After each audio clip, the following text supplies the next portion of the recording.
तो let's proceed ahead. Unit 5 हम लोग कर रहे हैं, जिसमें हम लोग क्या देख रहे हैं, primary activities. Okay, primary activities हमने डिस्कस किया था। तो let's see what is the next topic, that is the extensive commercial grain cultivation.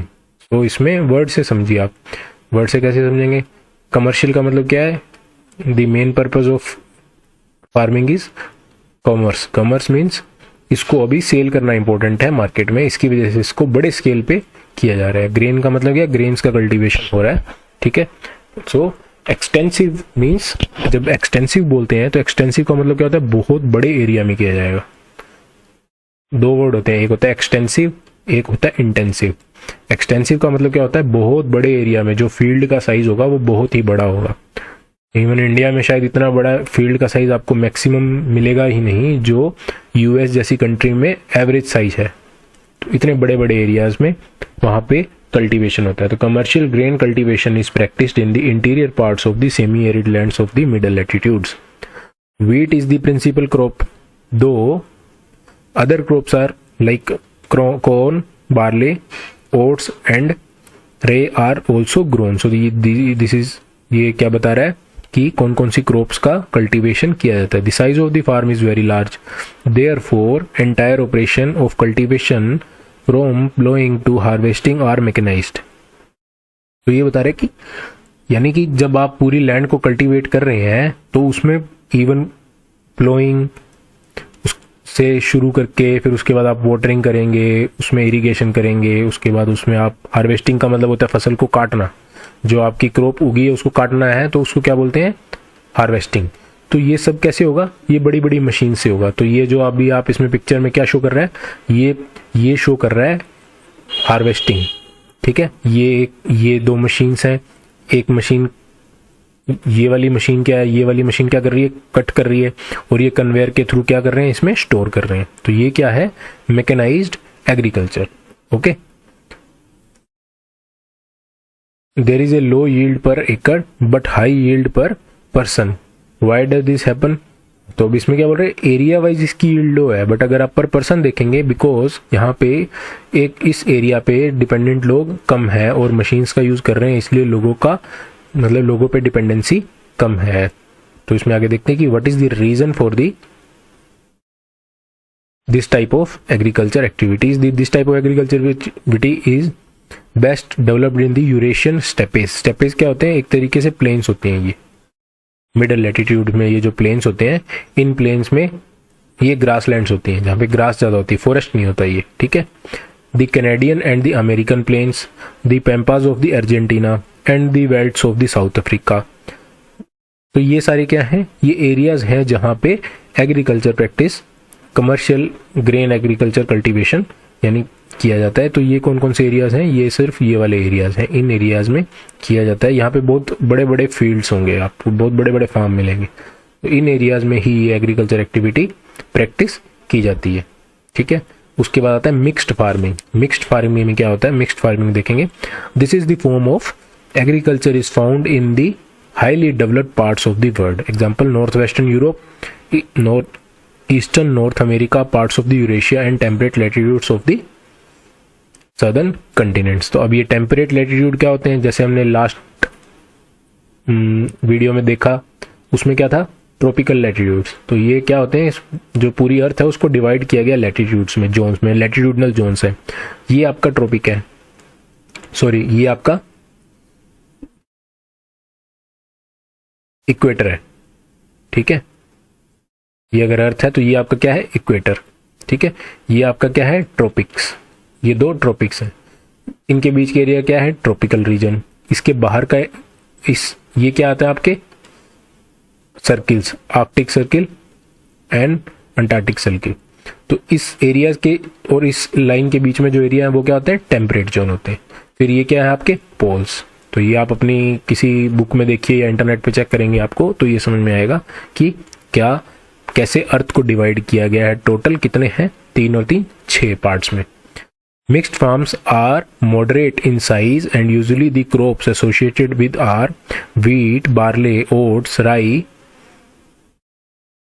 maize, fodder and root crops. तो ये सारी की सारी क्रॉप्स कौन सी हैं जो मिक्स्ड एग्रीकल्चर में मिक्स फार्मिंग में प्रैक्टिस की जाती हैं। Fodder crops are an important component of the mixed. Fodder crops कौन सी होती हैं?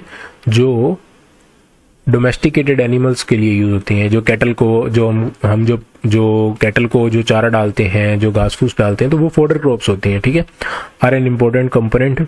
Crop rotation and intercropping play an important role in the maintaining soil fertility. तो क्रॉप रोटेशन क्या होता है कि क्रॉप रोटेशन जैसे एक साल में कितने मंथ, 12 मंथ होते हैं, तो इसमें क्या कहते हैं, एक एरिया में क्या होगा कि एक क्रॉप 3 से 4 मंथ के लिए ग्रो की जाएगी, फिर एक दूसरी क्रॉप अगले 3 से 4 मंथ के लिए ग्रो की जाएगी, फिर अगले एक साइकिल में 3 से 4 मंथ ग्रो की जाएगी।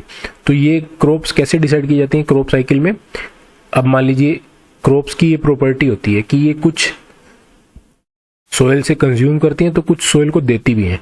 तो ये क्या करते हैं, बैलेंस करेंगे। मान लीजिए क्रॉप ए ने कुछ कंज्यूम किया सोयल से, तो अगली जो क्रॉप होगी हम वो वाली यूज करेंगे जो कंजम्पशन हुआ उसको वापस से वो फिल कर दे उसमें। तो क्या हो जाएगा, बैलेंस हो जाएगा। इसको क्या बोलते हैं, crop rotation. And intercropping play an equal role in maintaining fertility. तो सोयल की फर्टिलिटी इससे क्या रहती है, मेंटेन रहती है। Equal emphasis is laid on the crop cultivation and animal husbandry. यानी मिक्स्ड फार्मिंग में एनिमल हस्बेंड्री और क्रॉपिंग दोनों पे फोकस किया जाता है।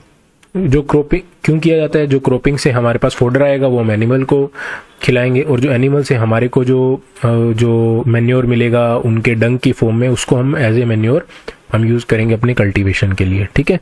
Animals like cattle, sheep, pigs and poultry provide the main income along with the crops. तो इनको यानी इनकम का एक एडिशनल सोर्स है, वो क्या है, animals. Mixed farming is characterised by high capital expenditure on farm machinery and building extensive use of chemical fertilizers and manures और skill and expertise of the farmers। तो ये सारी की सारी कैरेक्टरिस्टिक्स हैं जिसमें केमिकल फर्टिलाइजर यूज किए जाते हैं, मशीनरी यूज की जाती है, और उसके बाद मैन्योर्स यूज किए जाते हैं। फार्मर्स की स्किल्स अच्छी होनी चाहिए। क्यों होनी चाहिए अच्छी? बिकॉज एनिमल्स को भी हैंडल करना है, फिर उनको क्रॉप रोटेशन भी करना है। क्रॉप रोटेशन करना तो उनको 2 से 3 क्रॉप्स के बारे में नॉलेज होनी चाहिए, उनके लिए क्या फर्टिलाइजर यूज होंगे वो नॉलेज होनी चाहिए। तो ये सब क्या है, ये सब किसका है, characteristics features of mixed farming. देखेंगे dairy farming. Dairy is related to milk products. Dairy is the most advanced and the efficient type of rearing of milk animals. Milk animals क्या होते हैं, जो हमें मिल्क प्रोवाइड करवाते हैं। It is highly capital intensive. Animal sheds, storage facilities for the fodder, feeding and milking machines add to the cost of dairy farming. So आप लोगों ने तो शायद नहीं देखा होगा, नॉर्मल हमारे यहाँ पे जो फार्म्स होते हैं या जो लोग डोमेस्टिकेट करते हैं एनिमल्स को, वो हाथ से दूध निकालते हैं। बट वेस्टर्न कंट्रीज में अगर आप जाएंगे तो ये देखिए यहाँ पे बहुत बड़ी बड़ी मशीन लगी होती है जिससे गाय का दूध निकाला जाता है। Special emphasis is laid on the cattle breeding, health care and veterinary services. अब कैटल ब्रीडिंग क्या होती है, ब्रीडिंग का मतलब क्या होता है कि जो हमें अच्छी क्वालिटी का मिल्क देगी और ज़्यादा क्वांटिटी में देगी, उस पर्टिकुलर ब्रीड के बच्चे ज़्यादा पैदा किए जाते हैं कंट्रोल्ड एनवायरनमेंट में रख के। तो वो क्या होता है, उससे क्या होता है, हमारे पास वो उसका नंबर ज़्यादा हो जाएगा जो हमें अच्छी क्वांटिटी और अच्छी क्वालिटी का दूध देते हैं। तो उनकी हेल्थ के लिए भी हमें ध्यान में रखना पड़ेगा। वेटनरी सर्विसेज भी दिए। वेटनरी सर्विसेज मतलब जो पशुओं की बीमारियां होती हैं उनको हैंडल करने के लिए वो सारी। तो ये एरियाज क्या हैं, ये एरियाज आपके हैं वर्ल्ड के मिक्स्ड फार्मिंग के एरियाज हैं, ठीक है। It is highly labour intensive as it involves rigorous care in feeding and milching. There is no off season during this year. तो जैसे बाकी क्रॉप्स में क्या होता है कि मतलब 3 से 4 महीने बाद एक अगर क्रॉप कंप्लीट हो गई तो उसके बाद या मतलब एक बार और सो करने के बाद फिर 1-2 महीने का ब्रेक मिल जाता है जो फार्मर्स होते हैं उनको। बट इसमें क्या है, नहीं, ऐसा नहीं होता। इसमें डेली काम करना पड़ेगा, डेली गाय को खिलाना पड़ेगा, डेली गाय का दूध निकालना पड़ेगा। तो ये क्या है, कंटिन्यू वर्क है जो हर दिन करना पड़ेगा throughout the year. There is no break. It is practiced mainly near urban and industrial centers which provide neighborhood market for the fresh milk। तो ये जनरली किन एरियाज में होते हैं, सिटीज के पास, जहाँ से ये इमीडिएट सप्लाई सिटी को प्रोवाइड की जा सके, बिकॉज जो मिल्क की जो शेल्फ लाइफ है, यानी वो कितनी देर तक वो सही रह सकता है, वो कम होती है। वो कुछ घंटों में ख़राब होने के चांसेस रहते हैं, 4 से 5 या 8 से 10 घंटे में उस मिल्क के ख़राब होने के चांस रहते हैं। तो क्या होता है, उसको इमीडिएटली डिस्ट्रीब्यूट सेल करना पड़ता है। The development of transportation, refrigeration, pasteurisation and other preservation process have increase the duration of shortage of the various dairy products. तो ये क्या है, सारे के सारे मेथड्स प्रोसेसिंग के, processing of milk. Okay, there are 3 main reasons of commercial dairy farming. The largest is the northwestern Europe and the second is the Canada and the third belt includes in the Australia and New Zealand. तो ये areas कौन से areas हैं जहां पे बड़े scale पे commercial आपकी डेयरी फार्मिंग की जाती है। देखिए जो शेडेड एरियाज हैं, ये अमेरिका का पार्ट है, ये यूरेशिया का पार्ट है, Europe, and then this is Australia का। तो इवन इंडिया में भी डेयरी फार्म्स हैं, बट इन डेयरी फार्म्स का जो स्केल है वो इंडिया के कंपैरिजन में बहुत बड़ा है। इन फार्म्स में 10-10 हज़ार, 20-20 हज़ार जो काउज हैं वो एक साथ वहाँ पे उनको रखा जाता है, उनका दूध निकाला जाता है, उनको प्रोसेसिंग की जाती है। तो ये एक बड़ा स्केल है। फिर उसके बाद क्या आता है, मेडिटेरेनियन एग्रीकल्चर। मेडिटेरेनियन एग्रीकल्चर क्या होता है, मेडिटेरेनियन का मतलब क्या है, ये एक एरिया का नाम है, एक रीजन का नाम है। अर्थ जो वर्ड का मैप है आप उसमें देखेंगे तो this is the Mediterranean sea. I show, जो ये आपका सी है ये मेडिटेरेनियन सी है। तो इसके आसपास का जो एरिया है ये क्या है, मेडिटेरेनियन रीजन। तो इस एरिया के पर्टिकुलर क्लाइमेट की वजह से यहाँ पे बहुत स्पेसिफिक क्रॉप्स उगती हैं जो किसी एरिया और में नहीं उगाई जा सकती, because of the climate of that area of that Mediterranean region. So Mediterranean agriculture is highly specialized commercial agriculture. It is practiced in the country on either side of the Mediterranean Sea. तो ये Mediterranean Sea जो हमने भी map में देखा, उसके चारों तरफ जो भी एरिया है वो यूरोप, तो उसके कुछ पार्ट यूरोप में भी है, कुछ पार्ट नॉर्थ अफ्रीका में भी है। सो इन एरियाज में जो प्रैक्टिस की जाती है वो क्या आ जाती है, वो होती है मेडिटेरेनियन एग्रीकल्चर। बट कुछ एरियाज हैं जैसे चिली का एरिया है, south western part of South Africa है, इन एरियाज में भी because of similar climate Mediterranean agriculture की प्रैक्टिस की जाती है। अब इसके बाद देखेंगे what is the viticulture. Viticulture is related to grape cultivation. Grape you know as a fruit we have consumed, तो जो हम ग्रेप कंज्यूम करते हैं, cultivation is the speciality of the Mediterranean reason. तो जो वीरीकल्चर है उस एरिया का एक स्पेशलाइजेशन है कि वहाँ पे जो ग्रेप्स का कल्टीवेशन होता है बहुत अच्छी क्वालिटी का होता है। Best quality wines in the world which with distinctive flavours are produced from high quality grapes in various countries of this region. तो जो वाइन्स होती हैं, वाइन्स किससे प्रोड्यूस होती हैं, ग्रेप से। और बहुत बड़ी बड़ी कंपनियां इस एरिया में जो वाइन प्रोड्यूस करती हैं वो इस एरियाज में ही वहाँ पे ही प्रोड्यूस करती हैं। इवन वहाँ पे इतने स्पेसिफाई होते हैं कि ये ग्रेप अपनी पर्टिकुलर टेस्ट के हिसाब से वहाँ पे ग्रो करवाते हैं। इवन वाटर की क्वालिटी भी उस हिसाब से ये मेंटेन करके चलते हैं। So best quality wines are produce there, the inferior grapes are dried into the raisins and the currants. तो ये जो अच्छी क्वालिटी के नहीं होती तो उनको रेजिन्स में कन्वर्ट कर दिया जाता है और यूज करने के लिए। This region also provides olives and figs. Olive इससे ऑयल निकलता है, figs is kind of dry fruit. Okay, तो ये भी इन एरिया से मिलता है। The advantage of the Mediterranean agriculture is that more valuable crops such as fruits and vegetables are grown in winters when there is great demand in the Europe and the North American markets. तो ये क्या है, ये characteristics किसकी हैं, Mediterranean agriculture की। Market gardening and next क्या है, market gardening and horticulture.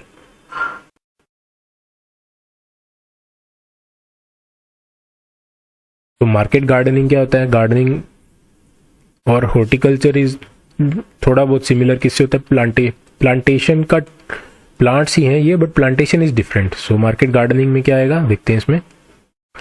The market gardening and horticulture specialize in the cultivation of high value crops such as the vegetables, fruits and flowers. तो इनकी specialisation क्या होती है, जो vegetable होते हैं, हम लोग जो सब्जियां खाते हैं, फ्रूट्स जो होते हैं, ये सब किसका पार्ट है, ये हॉर्टिकल्चर का पार्ट है। ये प्लांटेशन से डिफरेंट कैसे है, प्लांटेशन से डिफरेंट ऐसे है कि प्लांटेशन में जो ट्री ग्रो किया जाता है उसकी क्रॉप को तैयार होने में 3 से 4 साल लग जाते हैं। फिर उसके बाद वो काफ़ी टाइम तक उससे फ्रूट हमें मिलता है, 8 से 10 साल तक फ्रूट मिलता रहता है। कॉफ़ी है, चाहे कुछ भी है, टी है। बट जो वेजिटेबल्स एंड फ्रूट्स हैं, इनका साइकिल 2 से 3 महीने का होता है, फिर उसके बाद इसको रिपीट करना पड़ता है। तो बस ये डिफरेंस है इसमें। Solely for the urban market, farms are small and are located where there are good transportation links with the urban centres. तो इसके पीछे रीज़न क्या है कि अगर सब्जियों को ज़्यादा दिन तक रखेंगे तो ख़राब हो जाएंगी, तो इसलिए इससे अच्छा है कि उनको जल्दी से सप्लाई किया जाए अर्बन एरियाज़ में जहाँ पे डिमांड है, तो ट्रांसपोर्टेशन अच्छा होना चाहिए। ठीक है। It is both labour and capital intensive and lays emphasis on the use of irrigation. HYV seeds, HYV seeds क्या होता है, इसको क्या बोलते हैं, हाई यील्ड वैरायटी सीड, यानी इसकी यील्ड बहुत हाई होती है। ठीक है, यानी इससे प्रोडक्शन का लेवल अच्छा होता है। Fertilisers, insecticides, green houses, artificial heating in cooler regions, तो ये सारे के सारे इसमें फैसिलिटीज यूज करनी पड़ती हैं, इसलिए ये कैपिटल इंटेंसिव है। कैपिटल का मतलब क्या होता है, हमेशा मनी। ये कैपिटल वो कंट्री वाला कैपिटल नहीं, कैपिटल इज अबाउट मनी। तो इसमें इन सब फैसिलिटीज को देने के लिए मनी की रिक्वायरमेंट होती है। This type of agriculture is well developed in the dense populated industrial districts of the north western Europe. तो ये एरियाज हैं जहाँ पे ये कल्टीवेशन होता है। The regions where farmers specialized in the vegetables only, the farming is known as the truck farming. Truck farming क्यों? Because vegetations को ट्रक पे ही लोड करके सप्लाई किया जाता है, तो ये कॉन्स्टेंट मोशन में रहते हैं ट्रक्स। आज जितना माल तोड़ेंगे सब्जी का, वो सब मार्केट में लेके कौन जाएगा, ट्रक लेके जाएंगे। ठीक है। The distance of the truck farms from the market is govern by the distance that A truck can cover overnight. तो क्या होता है ओवरनाइट का मतलब, क्या होता है कि रात को जनरली हम लोग जानते हैं कि देखते हैं, जैसे जो सब्जी की मार्केट लगती है वो early in the morning 4 to 5 o'clock लगती है, तो ये ट्रक बस इतनी डिस्टेंस पे होते हैं कि ये सुबह 4 से 5 बजे तक वहाँ पे सप्लाई प्रोवाइड करवा सके। सो इसलिए इसको क्या बोला जाता है, ट्रक फार्मिंग बोला जाता है। In addition to the market gardening, a modern development in the industrial region of the western Europe and the North America is factory farming. Factory farming भी होती है किन एरियाज में, नॉर्थ अमेरिका एंड यूरोप में। Life stock particularly poultry and cattle. Poultry का मतलब क्या होता है आपका, चिकन जहाँ पे ग्रो किया जाता है, और cattle is related to your cow and buffalo. Rearing is done in the stalls and pens. ये जो मतलब जैसे स्टॉल्स एंड पेन्स क्या होते हैं, जहाँ पे वो जो इस एरिया में इनको एरिया बनाया जाता है इनको रखने के लिए, बाउंड्री बना के, और चिकन के लिए इनको बड़े नेट्स में रखा जाता है, तो वो क्या होता है, stalls and pens. Fade on manufactured feed stuff and carefully supervise against diseases. तो एक कंट्रोल्ड एनवायरनमेंट में इनको रखा जाता है और वहाँ पे इनका कांस्टेंट सुपरविजन भी किया जाता है, जिससे इनको बीमारियां ना हो, मेडिसिन टाइम टू टाइम देना, क्लीन करना। So this requires heavy capital investment in terms of building machinery for various operations, veterinary service, heating and lightning. One of the important feature of the poultry farming and cattle rearing is breed selection and scientific breeding. Breed selection is always important in livestock farming. Why? Breed का मतलब क्या होता है? Breed is about the which type of chicken और which type of cow वो लोग, because different breeds होती हैं काऊ की। कोई ब्रीड अच्छा दूध देती है, कोई ब्रीड थोड़ा कम क्वालिटी का दूध देती है, किसी की क्वांटिटी ज़्यादा होती है तो किसी की क्वांटिटी थोड़ी कम होती है। तो वो ब्रीड का सिलेक्शन बहुत इंपॉर्टेंट है। क्यों? Because of various reason. Demand भी अच्छी ब्रीड की होती है, फिर प्रॉफिट भी मिलता है। अगर अच्छी ब्रीड का हम देंगे तो मार्केट हमारी अच्छी बनेगी। तो इसके लिए breed and scientific breeding is very much important part of this particular livestock rearing. Types of farming can also be categorized according to the farming organization. Farming organization is affected by the way in which farmers own their farms and various policies of the government which help to run this farm. तो ये basic चीज है। अब इसमें बता रहे कैसे organisation based पे फार्मिंग शुरू की जाती है, जैसे कोऑपरेटिव फार्मिंग है, कलेक्टिव फार्मिंग है, ठीक है। What is the cooperative farming, ये देखते हैं। फार्मर ऑर्गेनाइजेशन क्या है? फार्मिंग ऑर्गेनाइजेशन का मतलब क्या है? जब कुछ लोग, बहुत सारे फार्मर आपस में इकट्ठा होके एक बड़े अपने एरिया को इकट्ठा करके वहां पे एग्रीकल्चर की प्रैक्टिस करते हैं, उसको क्या बोलते हैं? Farming in an organisation. तो उसमें क्या है? एक कोऑपरेटिव फार्मिंग होगी, एक group of farmers form a cooperative society by pooling in their resources voluntarily for more efficient and profitable farming. Individuals farmers remain intact and farming is a matter of cooperative initiative. Cooperative का मतलब क्या होता है? Cooperative society क्या होती है कि अगर मान लीजिए ये 10 फील्ड है एक एरिया में आसपास, अब इनमें 10 इनके होल्डर्स हैं, जो ओनर्स हैं। तो अभी ये वॉलंटरी का मतलब है कि ये लोग डिसाइड करेंगे, बैठेंगे कि किसको ज्वाइन करना है कोऑपरेटिव फार्मिंग के लिए और किसको नहीं करना है। अगर मान लीजिए 10 में से 8 लोग ज्वाइन कर लेते हैं, बाकी 2 नहीं करते हैं, तो कोई दिक्कत नहीं। अब ये 8 लोग अपना एरिया का इकट्ठा करेंगे, ये फिर उसमें पैसा डालेंगे, जिनके पास जो मशीन होगी वो बताएगा मेरे पास ये मशीन है। फिर जब ये अपने एरिया में इकट्ठा करके उस पूरे फील्ड को बना के फिर ये डिसाइड करेंगे कि हम ये क्रॉप ए उगाएंगे और हमारे पास जो सबके पास जो रिसोर्सेज हैं इसमें यूटिलाइज करेंगे। तो इससे क्या फ़ायदा होगा? फ़ायदा ये होगा कि एक छोटे एरिया में मशीन चलाना और एक बड़े एरिया में मशीन चलाना बहुत आसान होता है और प्रॉफिटेबल भी होता है, बिकॉज वहाँ पे फ्यूल का कॉस्ट भी कम हो जाएगा, यहाँ पे फ्यूल का कॉस्ट बहुत ज़्यादा होगा।